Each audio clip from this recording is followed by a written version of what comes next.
Have you ever, really pictured a life where your income isn't completely tied to every single minute you work?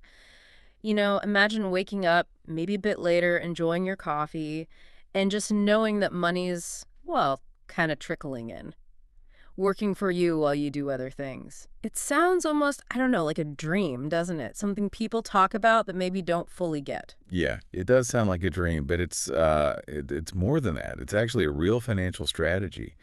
See, for most of us, the usual path is, time for money.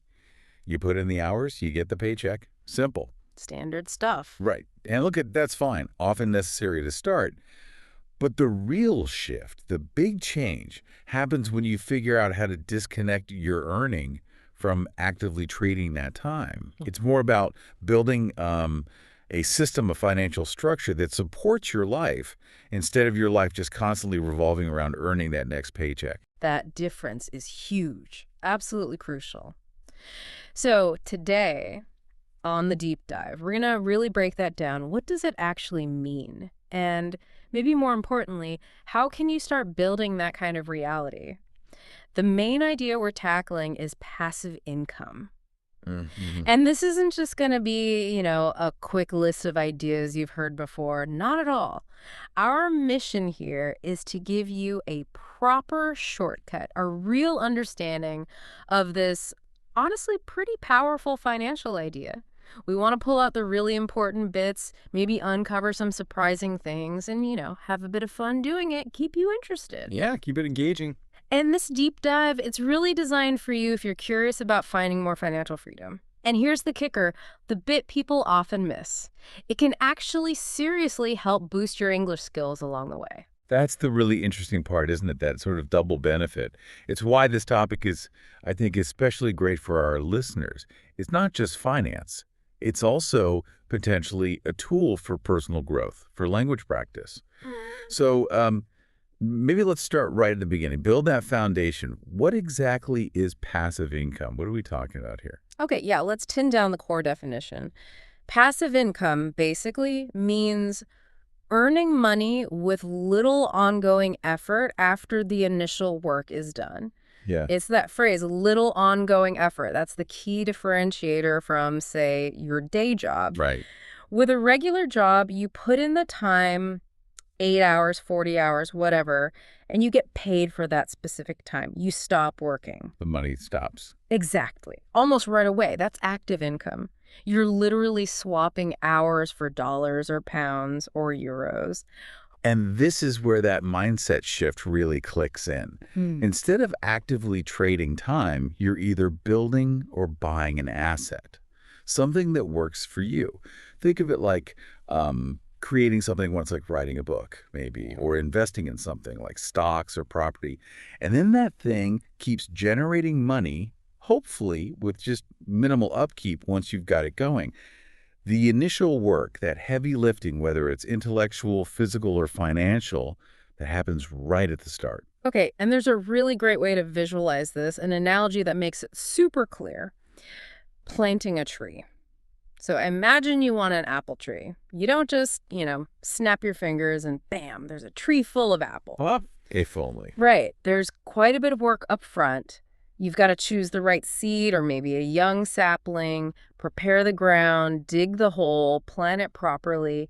And then for the first few years, you're really looking after it, aren't you? Definitely. Watering it regularly, protecting it from bugs or bad weather, maybe even pruning it a bit so it grows strong. That's your initial intensive effort. And that early stage, it takes real patience, doesn't it? You need consistency, and you have to be looking ahead. You're not getting apples on day one. You're sort of investing effort based on future potential. It's faith, not instant reward. Precisely. And you keep doing that. You nurture it, and eventually you hit a point where the tree is strong. Its roots are deep. It can pretty much look after itself. And then year after year, it starts producing fruit, apples, lots of them. Every season. The payoff. And the amazing part is, once it's mature, it does this without much extra effort from you. Okay, maybe you do a bit of pruning now and then or water it if there's a really long drought. But it's nothing like that constant care it needed as a baby tree. The fruit it produces, consistently, without you having to replant it or water it daily, that's your passive income. It's the ongoing reward, the yield from that big upfront investment of time, energy, maybe some money too. It's such a good analogy because it tackles that myth that passive income means zero effort, like you just sit back. It highlights that initial investment and often that nurturing period before it genuinely becomes passive. It's not about getting rich quick. It's more like getting rich strategically, patiently. And the better you plant that seed, the stronger you help it grow initially, the more fruit your passive income tree is likely to give you over the long haul, which often means investing not just cash, but also kind of mental capital, Yeah. learning, adapting, keeping things running smoothly. That's a really good point, the mental capital. It's easy to forget that. It's not zero effort, ever, really. It's just a different kind of effort and usually much less intense over time. So, okay, we understand the concept, the tree analogy, but why go through all that initial hassle? Why bother? And this leads us straight to the big why behind it all. Building financial freedom. It's way more than just having extra cash. It's really about the ability to live without worrying about money every day. That, for me, is the real goal, the big prize. Yeah. And what's interesting is how financial freedom means slightly different things to different people. Hmm. But the core benefit, it's always about choice, Mm-hmm. having more options. Options, yes. For one person, it might mean finally having the breathing room to work on that passion project, maybe write a book or volunteer without worrying about how to pay the bills immediately. For someone else, maybe it's taking longer holidays, traveling more, or just spending more quality time with family. It could be investing in your health, going back to school, or simply reducing that constant background hum of money stress. It lets you start designing your life, optimizing it. It really does. It's about using your time and resources now to build a future where you call more of the shots. hmm Less stress, more choice. Designing life on your terms, not just reacting to financial pressures. Okay, so we've got the foundation laid. Let's get practical now. Let's explore some real world ways you could actually do this. We're moving from the what to the how. And the cool thing is, there are lots of different paths, different options with their own pros and cons, so you can find something that fits you. Just exactly. The passive income world is surprisingly diverse. It's definitely not one size fits all, which is good news because it means there's probably something out there that fits your skills, your interests, maybe even the resources you already have. Mm. So, where should we start? Maybe with some of the more traditional or popular ones. Sounds good. Let's begin with something pretty tangible, something people often think of first: rental properties. The basic idea is simple, right? You own a property, house, apartment, maybe even an office space, and you rent it out to someone else. They pay you rent, usually every month, and boom, you have an income stream. It's a classic for a reason. It is classic, and that physical asset, that tangibility, makes a lot of people feel secure. But, and this is a big but, while it's passiver than a job, it's very rarely completely hands-off. The script mentions it takes some work to manage tenants or repairs, and that's putting it mildly sometimes. Yeah, I can imagine. Think about it. You might get a call at 2 a.m. about a burst pipe, or you might have a tenant who's always late with the rent, which is stressful. Or the place sits empty for a month or two between tenants at zero income during that time, but you still have costs. You've got maintenance, property taxes, insurance, maybe a mortgage payment. These operating costs definitely eat into your profit. Right. So it's not like the 9 to 5 grind. You're not actively working 8 hours a day for that rent check, but you are managing something, problem solving, making financial decisions. It's like running a mini business, really. Some people hire property managers to handle all that. Which makes it much more passive, true, but that service costs money, typically a percentage of the rent, maybe 8%, 10%, 12%. So that reduces your net income. Serious investors look at things like the cap rate, that's your net operating income, versus the property's value to gauge the potential return, or the loan-to-value ratio, which shows how much debt you have on it. These metrics help you see if it's actually a good investment. And the people paying you rent, living there. The key word is tenant, someone who rents a place to live. Okay, shifting gears from physical bricks and mortar to financial assets. Let's talk about dividend stocks. This is a favorite for many long-term investors.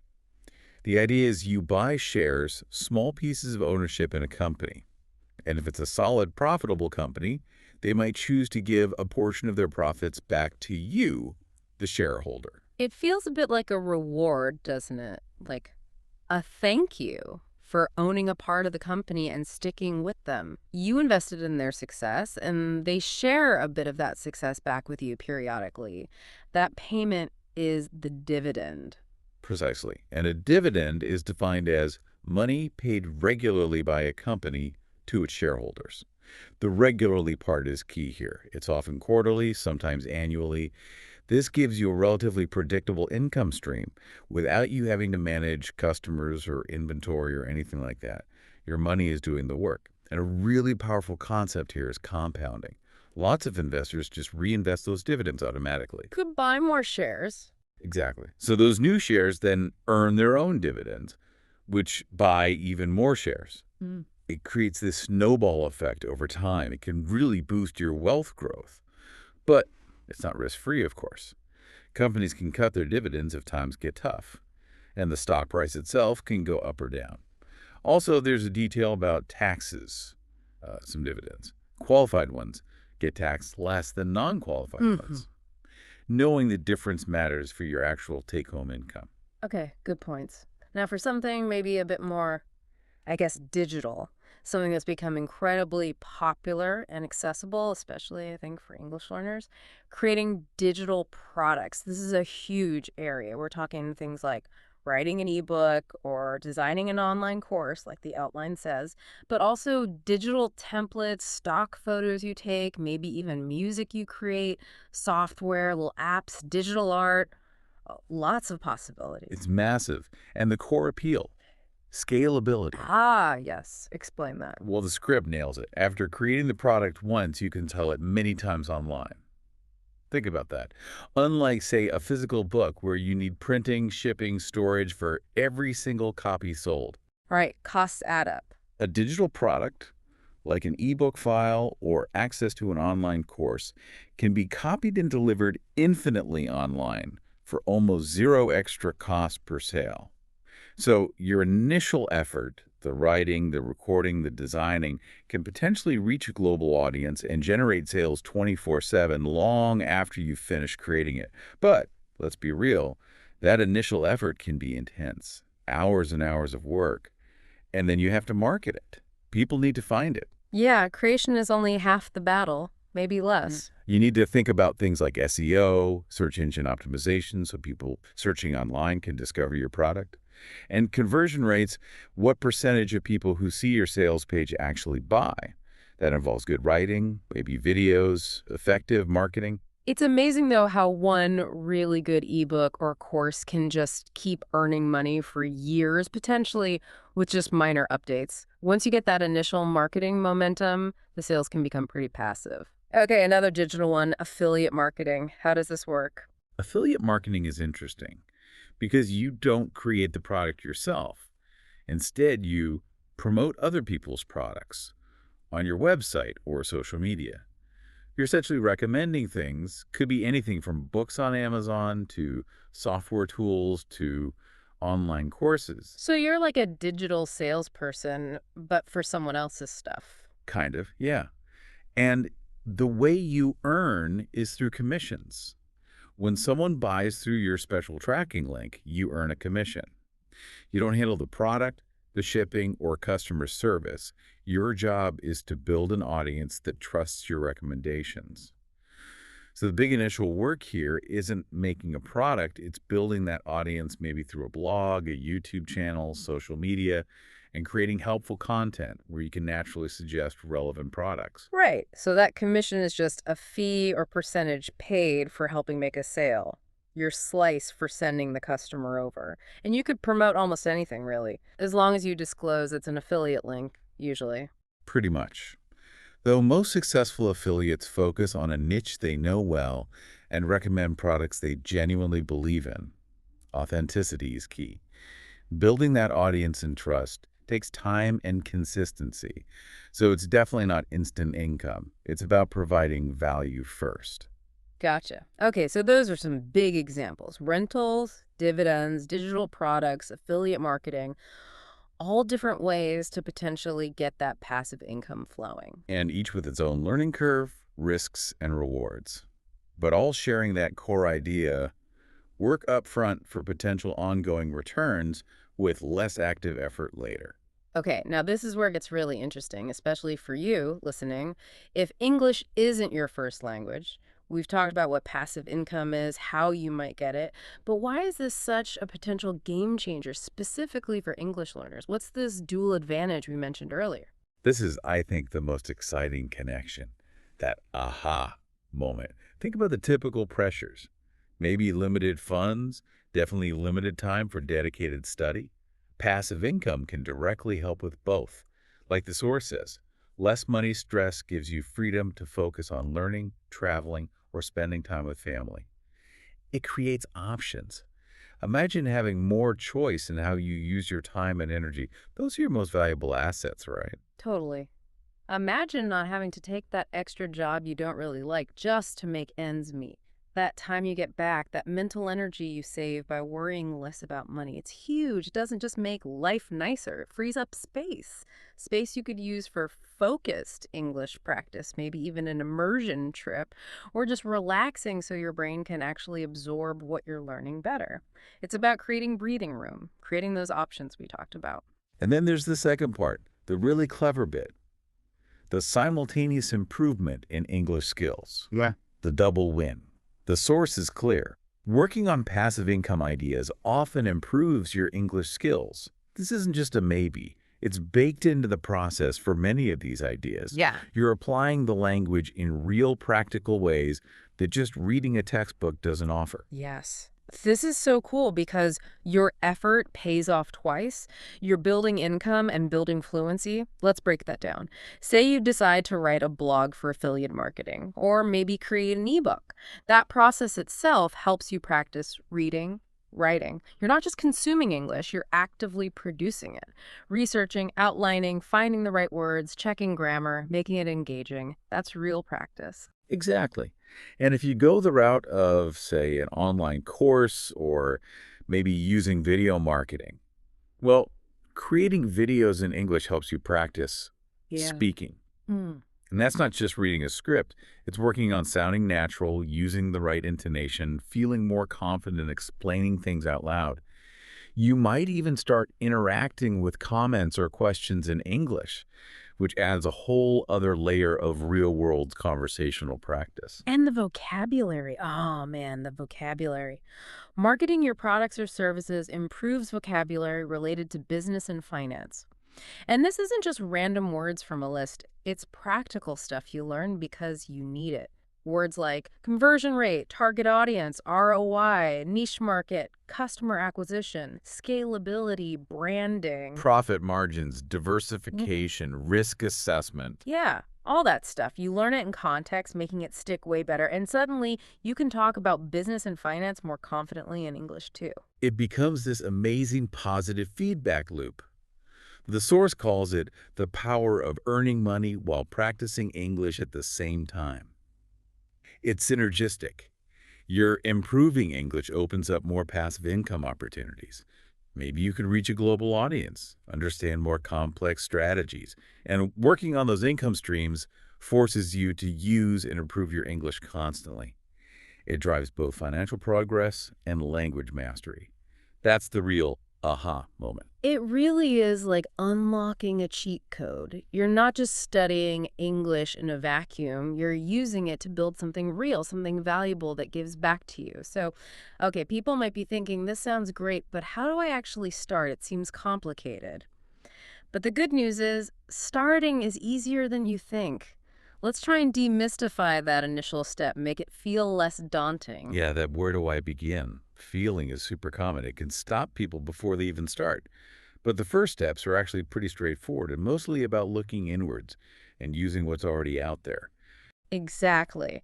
Step one, according to the source, is crucial. First, decide which idea matches your interests and skills. Ata, don't pick something just because you heard it's profitable if you absolutely hate doing it, or if it requires skills you have zero interest in learning. Love writing, maybe blogging or ebooks.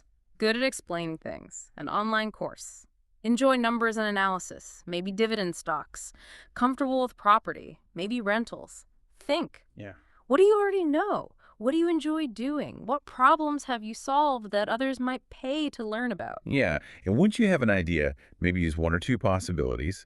The next step is simply to learn more about it through free resources like YouTube or online courses. Yeah. We're so lucky to live now with incredible access to information. You don't need a fancy degree for most of this stuff. There are countless experts sharing fantastic advice online, often for free. Look for good YouTube channels, structured free courses, detailed blog posts. This research is key to understanding the reality, avoiding scams, and finding your specific angle. Right, just soak up the free info first. YouTube, blogs, forums, maybe some free webinars. Get a feel for it. Understand the process, the potential downsides, the best ways to approach it. But, and this is really important to repeat a say, remember that most passive income ideas need some effort at the start. It's not magic. There's work involved up front, that planting phase we talked about. Absolutely. Let's be super clear that upfront work can be significant, like writing your first ebook. That could be weeks or months of solid work. Or saving money to buy stocks that takes financial discipline over time. You have to build the foundation before anything passive can happen. Mm, It's the difference between wishing for apples and actually planting the tree and watering it. yeah. And honestly, a lot of people start, but they give up too soon because they expect instant results. Right. Building something substantial often takes months, sometimes years. But if you do put in that work, if you set things up properly, then the magic starts to happen. That's Yeah. when income can grow with little daily work. Yeah. You're basically front-loading the effort for long-term gain, building that asset that keeps working for you, freeing up your time. So to help you stick with it and succeed, the source offers some really practical tips. Think of this as your roadmap. First one, absolutely vital. Be patient. Passive income usually grows slowly but steadily.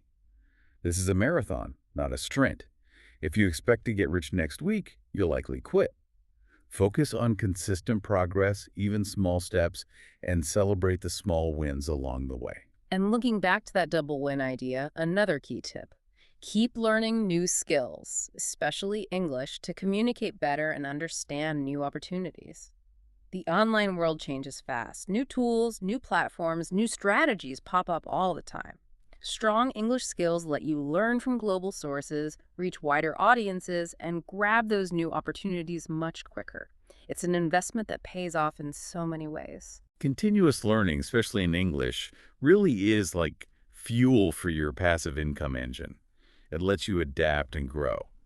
And finally, a very practical piece of advice. Use online tools to manage your income sources. This is about making it truly passive or as passive as possible. Why do things manually if a tool can automate it? Think about websites for selling digital products or managing rental properties. There are platforms designed specifically to handle the repetitive tasks. Totally. Platforms like Gumroad or Etsy for digital goods, maybe specific software for rental management. Affiliate marketers use tracking tools. Stock investors use brokerage platforms. These tools handle sales, payments, sometimes even basic customer communication or tenant issues. They let your tree keep producing fruit without you having to constantly tend to every little leaf. So, okay, what's the big takeaway here for you listening right now? I think it boils down to feeling empowered, really. You now understand what passive income actually means, beyond the hype. We've looked at real examples, rentals, dividends, digital products, affiliate marketing with their pros and cons. And crucially, you see how this isn't just about money. It's a powerful way to accelerate your English learning too. That double benefit, yeah. Financial freedom and language fluency working together. It's a pretty amazing combo when you think about it. We know it takes initial effort, requires patience, but there are tools and tons of information out there to help you. Right. This journey, combining passive income with language learning, it's about growth on multiple levels. It pushes you to be creative, manage things wisely, keep learning, be resilient. It's about building a life with more choices. So let's leave you with this final thought to chew on. Okay. Considering everything we've talked about, planting that seed, the initial effort, the long term growth, what skill, what passion, what piece of knowledge do you already have right now that could be the initial seed you plant today? What could you start building, even in a small way, to grow your own passive income tree? Maybe it's teaching something you know well. Maybe it's your eye for design. Maybe it's your writing. Maybe it's just a topic you're really passionate about. Think about it. Pick something small, start learning, start doing, and begin that process of making your money work for you. That journey starts now.